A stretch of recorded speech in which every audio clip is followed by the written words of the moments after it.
خوش آمدید کہتے ہیں آپ کو. خاکہ آپ نے دیکھا بعنوان پچھتاوا. علماء کرام ہمارے ساتھ ہیں, رضا داؤدانی صاحب اور جناب قبلہ مفتی اکمل صاحب. اب یہ ویسے بھی لائف میں جو ریگریٹ جو ہوتا ہے وہ انسان کو اکثر بڑا مار دیتا ہے کہ یار یہ جو کاش ہوتا ہے کہ ایسا کر لیتے ہیں تو ایسا ہو جاتا ہے, ایسا کر لیتے ایسا ہو جاتا, تو وہ بڑا ایک انسان کو ساری زندگی پھر بڑا کھلتا ہے یہ چیز. بہرحال اس میں ہم کرتے ہیں بات. اس خاکے کی حد تک مفتی صاحب ہم دیکھیں تو جو پچھتاوا ہوا بعد میں, اس کی بنیاد ایک ایسا اقدام تھا جس کے پیچھے لالچ چھپی ہوئی تھی کہ زیادہ مل جائے.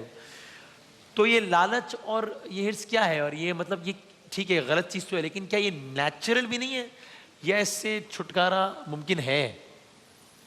بسم اللہ الرحمن الرحیم. دیکھیں, لالچ کا مطلب یہ ہوتا ہے کہ کسی چیز کی طرف ہماری اٹریکشن ایسی ہو جائے کہ طبیعت ہمارے تابع نہ رہے, آؤٹ آف کنٹرول ہو جائے. صحیح ہے, صحیح. اس کو لالچ سے تعبیر کرتے ہیں, اور اس میں عموماً جو لالچ کا لفظ استعمال ہوتا ہے یہ نیگیٹو سینس میں یوز ہوتا ہے. ویسے تو نیکیوں کا لالچ بھی بہت اچھی چیز ہوتی ہے, لیکن اکثر ہمارے عرف میں اس کو نیگیٹو یوز کیا جاتا ہے. صحیح ہے. تو جب یہ لالچ انسان کے دل میں پیدا ہو جائے تو نبی کریم صلی اللہ علیہ وسلم نے جیسے فرمایا کہ اگر انسان کو 2 سونے کی وادیاں مل جائیں تو وہ تمنا کرے گا تیسری بھی مل جائے. اس کا کوئی اینڈ نہیں ہوتا, کیونکہ یہ اس کے پیچھے نفس اور شیطان کار فرما ہوتے ہیں. آپ کی ایک خواہش پوری ہوگی تو آدمی سوچتا ہے یہ مجھے مل جائے نا تو بس یہ مل جائے, کچھ نہیں چاہیے اور بس. لیکن جیسے ہی وہ ملتا ہے پھر ایک نئی چیز سامنے آتی ہے, اس کی طرف بڑھتا ہے. اتنا شیطان اور نفس الجھا دیتا ہے اس چیز کے اندر کہ انسان پھر نہ شریعت کو دیکھتا ہے, نہ اپنے بڑوں کی نصیحت کو دیکھتا ہے, نہ وہ حق کو قبول کرنے کے لیے تیار ہوتا ہے, اور پھر اس بے راہ روی کی طرف چلا جاتا ہے کہ وہ اپنے انجام سے بے پرواہ ہو کے غلط قدم اٹھاتا ہے. اور پھر جیسے دکھایا گیا کہ والد صاحب فوت ہو گئے, یا جیسے کرپشن میں کوئی پھنس جاتا ہے کرپشن میں, تو پھر اس کو جیل ہو جاتی ہے, ذلیل ہو جاتا ہے آدمی, بے عزت ہو جاتا ہے. اور اسی طرح بعض اوقات اولاد کے اندر جب یہ وصف منتقل ہوتا ہے تو ماں باپ کو چھوڑ کے چلے جاتی ہے. کتنے بچوں کو دیکھا ہے کہ ماں باپ نے جب بعض اوقات تو ماں باپ زندگی میں سب کچھ دے دیتے ہیں نا, ہم سے کوئی مشورہ کرتا ہے میں کہتا ہوں پورا کبھی مت دیجیے گا ورنہ اسی دن گھر سے باہر ہوں گے آپ. تو وہ بچوں کے اندر لالچ اتنا ہوتا ہے یہ بھی مل جائے یہ بھی مل جائے لے کر پھر وہ دوسری چیزوں کی طرف لگ جاتے ہیں اور ماں باپ کی عظمت ختم ہو جاتی ہے. لہٰذا اس وصف کو کنٹرول کرنا چاہیے. اچھائی کی طرف اس کو مائل کر دیں بہت اچھا ہے, برائی کی طرف جائے گا تو اس کا انجام جہنم کا گڑھا ہو سکتا ہے. تو کون سے وہ فیکٹرز ہو سکتے ہیں جس کو انسان ذرا اپنے ذہن میں لائے تو اس وصف کو کنٹرول کرنا ذرا آسان ہو جاتا ہے؟ اس لیے کہ جس طرح میں شروع میں سوال کیا کہ جس طرح یہ ایک فیکٹ ہے سرکار کی حدیث سے روشنی ہوتا ہے کہ 2 سونے کی وادیاں مل جائیں گی تو وہ تیسری کی ارج ہو جائے گی, لیکن یہ بھی ایک فیکٹ نہیں ہے کہ یعنی اس کا مطلب یہ نا کہ یہ ارج ہونا بھی ایک نیچرل پروسیس ہے. اس تو اگر اف اٹ از نیچرل تو پھر ایک نیچرل چیز کو بندہ کیسے اوور کم کر سکتا ہے؟ بسم اللہ الرحمن الرحیم. جیسے کہ مفتی صاحب نے ارشاد فرمایا بالکل ایسا ہی ہے. صحیح ہے. یعنی معاملہ ایسا ہے کہ انسان اگر امنگ اس کے اندر نہ ہونا تو کوئی ترقی نہیں ہو سکتی. تو امنگ کا ہونا تو اچھی چیز ہے, ٹھیک ہے, کہ جس کے نتیجے میں انسان ایفرٹس کرتا ہے, ایفرٹس کے بعد ترقی کرتا ہے. صحیح ہے. لیکن اس ترقی اور اس آگے بڑھنے کے حوالے سے اگر ایک انسان مجنونانہ اگر پاگل پن کی حد تک اگر اس کا انداز بن جائے تو پھر نہ وہ کسی حد پر رکے گا اور نہ ہی کہیں پر سیٹسفائی ہو سکے گا. یہیں پر ہمیں ایک اور دوسرا لفظ ملتا ہے قناعت. تو قناعت کا مطلب کیا ہے کہ آپ نے اپنی پوری کوشش کر لی اور پھر اس کے بعد جو رزلٹ آیا اس کے اوپر آپ قانع ہو گئے. آپ کی کوششوں کے اندر کہیں فالٹ نہیں تھا, اس کے اندر حلال حرام کا آپ نے خیال بھی رکھا تھا, پروردگار عالم سے آپ نے دعا بھی مانگی تھی, مگر اب اس کے بعد اگر رزلٹ وہ آیا کہ جو آپ کی مرضی کے اکارڈنگ نہیں تھا, تو آپ اس موقع پر ایک کنٹینٹمنٹ کی کیفیت میں آ جائیں کہ میں راضی ہوں اس چیز کے اوپر جو پروردگار نے میرا مقدر. I tried my level best. یہ وہ چیز ہے کہ جس کے ذریعے سے انسان اپنے آپ کو سیٹسفائی کر سکتا ہے, ورنہ تو یہ اضطراب رہنا ہی رہنا ہے. سوری شاید یہ سوال بڑا چائلڈش لگے, لیکن because it looks too good to be true, so there are example, یعنی لوگ ہیں ایسے جو جی ہاں بالکل ہیں. یعنی میں ضرور کہوں گا کہ ممکن ہے کہ کم ہو اور ممکن ہو ایسے افراد ہوں کہ جو اپنی زندگی کے کسی مرحلے میں ابتدائی طور پر کنٹینٹمنٹ کی طرف نہ گئے ہوں, ٹھیک ہے, لیکن یہ زندگی ایسی ہے کہ اس میں انسان بہت کچھ سیکھتا ہے. مختلف واقعات سے, حادثات سے, واردات سے انسان سیکھتا ہے.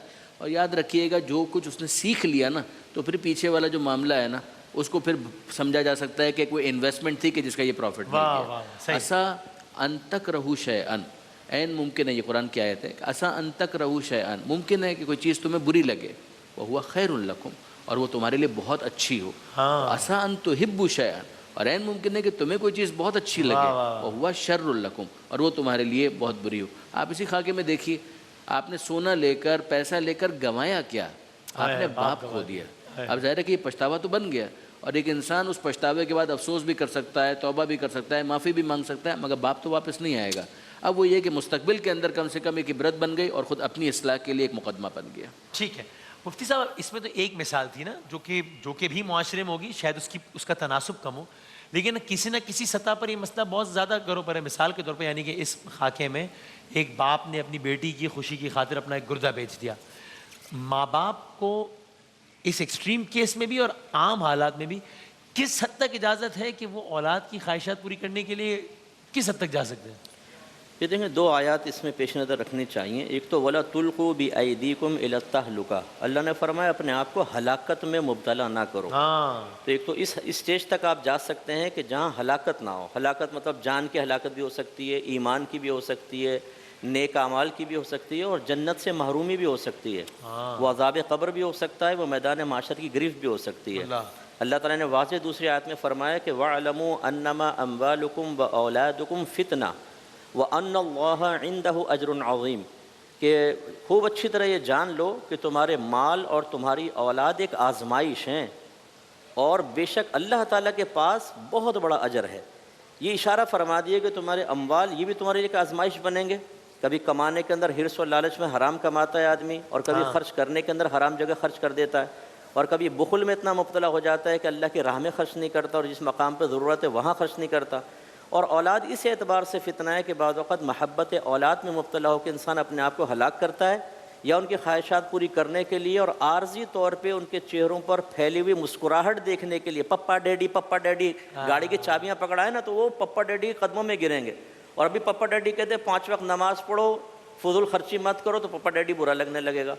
تو اس اعتبار سے ایک فتنہ بن گئی ہے اولاد، ایک آزمائش۔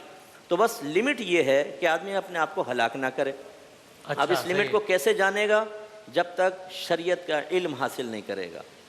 مجھے کس طریقے سے مال کمانا چاہیے، کس طریقے سے خرچ کرنا چاہیے، اولاد کی کون سی خواہش جائز ہے، کون سی ناجائز ہے، کون سی خواہش کا پورا کرنا میری آخرت کو برباد کر دے گا، اور کس خواہش کو پورا کرنا مجھے شریعت کے دائرے میں رکھے گا، یہ جب تک انسان کو معلوم نہیں ہوگا وہ لمٹ کراس کرنے سے کیسے روک سکتا ہے؟ صحیح ہے۔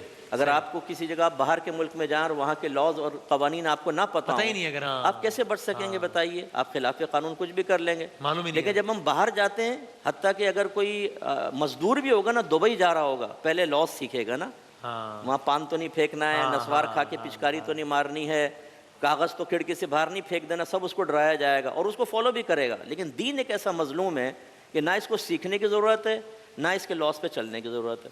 صحیح ہے، بالکل ٹھیک۔ یہ اس میں اکثر جو ایڈوائزرز ہوتے ہیں یا ان سرٹن کسی جو آگ لگانے والے ہوتے ہیں، وہ بھی بڑا کام خراب کر دیتے ہیں۔ یعنی اس میں انسان کو کتنا زیادہ کیئرفل ہونا چاہیے اپنی زندگی کے ایڈوائزرز چننے میں، بیکاز پھر بہت سارے کبھی کبھی آئی تھنک ایک ایسا اسٹیج بھی آتا ہے کہ بہت انکانشیسلی بھی انسان ان کے ایک ایک جملے پہ عمل کر رہا ہوتا ہے، جو کہ باقاعدہ مشورے کی صورت میں نہیں دے رہے ہوتے، کبھی کبھی وہ خالی ایک کامنٹ پاس کر دیتے ہیں کہ یار دیکھو، اور یہ جو ہے وہ اسی کامنٹ کی بنیاد پہ آگے رائے بنا کے اقدامات کر رہا ہوتا ہے۔ سو ایڈوائزرز کا بڑا امپورٹنٹ ہے لائف میں۔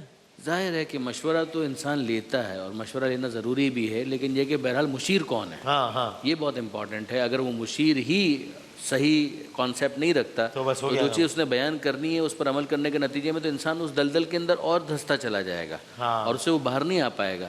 لہٰذا اگر صاحب بصیرت ہے، صاحب علم ہے، تجربہ رکھنے والے افراد ہیں کہ جو خیر خواہ بھی ہیں، ہمدردی رکھنے والے ہیں، ان سے اگر وہ مشورہ کرے اور ایک پر اکتفا نہ کرے، چند افراد سے مشورہ کر لے اور پھر اس کے بعد اس چیز کو کنکلوڈ کرے اور ایک نتیجہ حاصل کر کے اس کے اوپر عمل کرے تو شاید اس کے لیے بہت بہتر ہوگا۔ ٹھیک ہے۔ اور ذرا اسی سے ریلیٹڈ، جب آپ سے کوئی مشورہ مانگتا ہے تو کسی کو مشورہ دینا، ایک سین ایڈوائس دینا جو آپ کو لگتا ہو ٹھیک ہے، باقی تو ظاہر ہے پھر آگے اللہ جانتا ہے کہ وہ بہتر ثابت ہو گیا ہے، یعنی یہ بہت اہم ہے۔ یعنی میں نے سنا کہ مشورہ پھر ایک امانت کے طور پر، اگر کسی نے آپ سے ایڈوائس مانگ لیا ہے، پھر آپ یہ سوچ کے کہ یار اب تو یہ میرے کہنے پہ اس نے عمل کرنا ہے تو میں اس کو اس کے بجائے اس کام پہ لگا دوں، تو یہ باقاعدہ خیانت کے زمرے میں آ جائے گا۔ یہ بالکل خیانت کے زمرے میں آئے گا، اس لیے کہ اس نے آپ پر اعتماد کیا ہے، آپ پر ٹرسٹ کیا ہے، آپ کو سکھا سمجھا ہے، آپ کو اس قابل سمجھا ہے کہ وہ اپنا ایک دکھ ہے آپ کے سامنے بیان کر رہا ہے اور اپنے مستقبل کے پلان کے حوالے سے آپ سے ایک مشورہ طلب کر رہا ہے۔ اسے یہ توقع ہے کہ آپ اپنے تجربے کی روشنی میں اسے ایک ایسی چیز بتائیں گے کہ جو راستہ اس کو نظر نہیں آ رہا وہ آپ کے بیان کی وجہ سے بصیرت بن کر اس کے لیے روشنی کا باعث بنے گا۔ تو اگر مثال کے طور پر اس نے بجائے اس کے کہ ٹارچ کی روشنی اس کو دیتا، مزید اندھیرا وہاں پر پھیلا دیا ہے، تو ظاہر ہے کہ اس نے امانت کے اندر خیانت کی ہے. امانت صرف مال ہی کی حد تک نہیں ہوتی ہے, امانت جو ہے وہ رائے کے حوالے سے بھی ہوتی ہے. صحیح ہے. ذرا سا کنکلوڈ کرتے ہیں مفتی صاحب, اگین براہ راست ٹاپک سے ریلیٹڈ نہیں ہے لیکن ایک انداز سے ہے بھی کہ اس میں جو مسئلے کی بنیاد بنا کہ پھر معاملہ اس حد تک چلا گیا اس خاکے میں کہ اس کی جان چلے گئی باپ کی, جہیز بھی ایک وہ بنا نا کہ بھائی دیکھو اس کو اس کے ماں باپ اتنا دے رہے ہیں, اس کے ماں باپ اتنا دے رہے ہیں. سو پریکٹیکلی اب اس کا کیا کریں؟ یہ ہم سیمینار سے لے کے ٹاک شوز میں ٹی وی میں بڑا بول دیتے ہیں کہ بھائی جہیز نہیں ہونا چاہیے, لعنت ہے, اور یہ پریکٹیکلی تو گراؤنڈ پہ بڑا یعنی ایسا ماحول میرا نہیں خیال کہ ہے کہ کوئی ماں باپ جہیز نہ ہو اور پھر وہ آرام سے کام کر بھی سکیں. تو اس کا عملی سطح باب کیا ہے کہ اس چیز سے واقعی جان چھوٹے جہیز سے؟ یا نہیں, لیکن جہیز کوئی بری چیز نہیں ہے. میں مطلب معاشرے میں سنت کریمہ بھی ہے جہیز, تو ایسا کوئی جہیز بری لعنت ایک دم بول دیتے ہیں. وہ اسی طرح جیسے غصہ کرنا حرام ہے. بھائی بعض غصے تو محمود ہوتے ہیں, لالچ بری بلا آہے, ہم نے وہ بچپن میں سندھی کتاب میں پڑھا تھا, ہر لالچ تو بری نہیں ہوتی. ایسی جہیز ہمیشہ برا نہیں ہوتا, یہ اس وقت برا ہوتا ہے جب آدمی اپنی کیپیسٹی سے باہر نکل کر کچھ دینا چاہتا ہے, واہ واہ کے لیے یا ہیرو بننے کے لیے بعض اوقات, یا سامنے والوں کی طرف سے غلط مطالبہ. اس چیز کو یقیناً کنڈیم کرنا چاہیے, اور اس کے لیے ٹاک شوز ہوتے ہیں, پروگرام ہوتے ہیں. ہم لوگ دینی حوالے سے پرسنلی طور پر بھی لوگ ہم سے جب کویسچن کرتے ہیں وہاں پر بھی, اور جب ہم اجتماعی طور پہ کوئی پروگرام کر رہے ہوتے ہیں اس میں بھی سمجھاتے ہیں کہ اس کو ایک لمٹ تک لانا بہت اچھا ہے. بعض اوقات یہ اس لیے بھی دینا ضروری ہو جاتا ہے کہ سامنے والا آپ کی تھنکنگ کے مطابق نہیں ہوتا. اگر بچی وہاں جاتی ہے, اب عورتوں کی عادت کیا ہے, کیا لے کر آئی, سب سے پہلے آ کے پورے کمرے میں گھس جائیں گی اور ایک ایک چیز چیک کریں گی نا, یہ ٹھوک بجا کے بھی دیکھیں گی, پھر اس پہ کمنٹس پاس کریں گے, سستا لے آئی. ایسے ہی ہے, یہ تو بھوسا بھرا ہوا تو یہ ٹوٹ جائے گا. بھائی تمہیں کیا ضرورت ہے یہ لگائی بجھائی کرنے کی؟ کوئی لائے جتنے اس کی استطاعت کی لے آئے, وہ یہ تیلی ڈال کر اور نکل جاتی ہیں.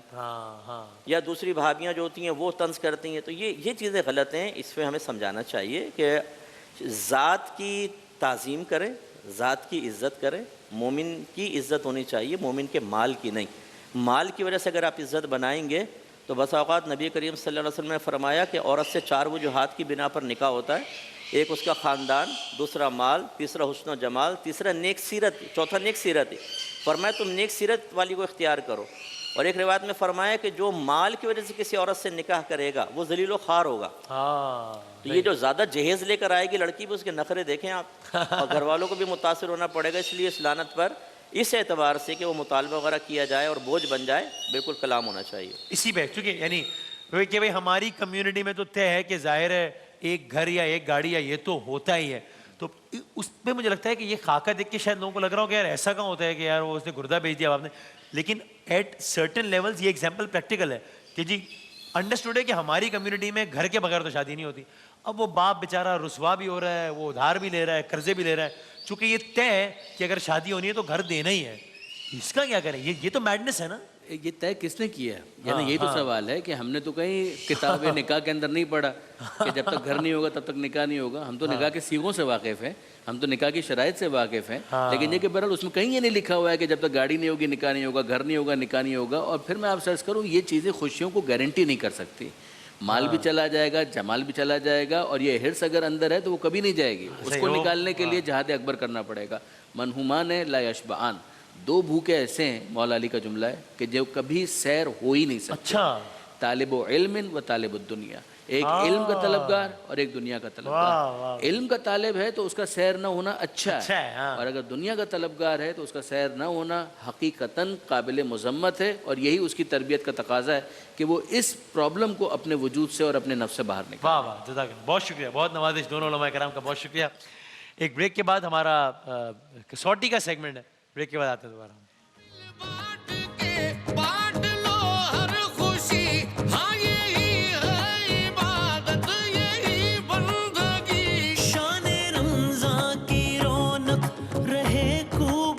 رحمتوں اور برکتوں کے اس مہینے میں بانٹیے خوشیاں اپنوں کے ساتھ. سہولت بازار لایا رمضان اسپیشل ڈیلز, افطار واؤچرز اور بے شمار گفٹس. آرڈر کرنے کے لیے ابھی لاگ آن کیجیے www.sahulatbazaar.com پہ, اور مزید معلومات کے لیے +92 322 7335 749 پر ہمیں واٹس ایپ بھی کر سکتے ہیں.